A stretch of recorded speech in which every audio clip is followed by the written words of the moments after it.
వంట చేసే టైము ఓపిక లేనప్పుడు ఈ రెసిపీని అంతా కలిపేసేసి స్టవ్ మీద పెట్టేస్తే 10 నిమిషాల్లో రెడీ అయిపోతుంది. టేస్ట్ కూడా చాలా బాగుంటుంది.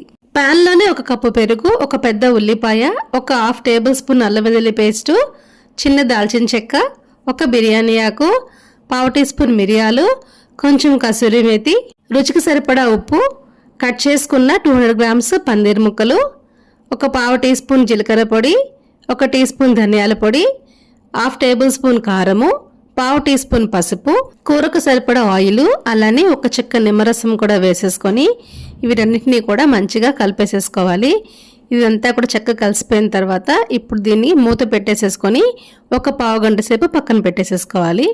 పావు గంట తర్వాత స్టవ్ మీద పెట్టేసేసుకొని 5 నిమిషాలు ఉడికించుకున్న తర్వాత మూత తీసి ఇందులోనే 1/2 టీ స్పూన్ మిరియాల పొడి, 2 పచ్చిమిర్చి కూడా వేసుకొని ఒకసారి మొత్తం అంతా కూడా కలిపేసేసుకొని మూత పెట్టుకొని ఇంకొక 5 నిమిషాలు ఉడికించుకున్న తర్వాత ఈ కర్రీకి మంచి టేస్ట్ కోసం 1 టేబుల్ స్పూను ఫ్రెష్ క్రీము లేదంటే కనుక పాలమీగడ, అలానే కొంచెం కొత్తిమీర కూడా వేసేసుకొని మొత్తం అంతా కూడా చక్కగా కలిసిపోయేలాగా మంచిగా కలిపేసేసుకుంటే మన ఎంతో టేస్టీగా ఉండే పన్నీర్ పెప్పర్ మసాలా అయితే రెడీ అయిపోతుందండి.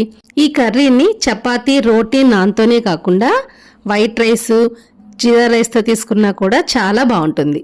Thank you.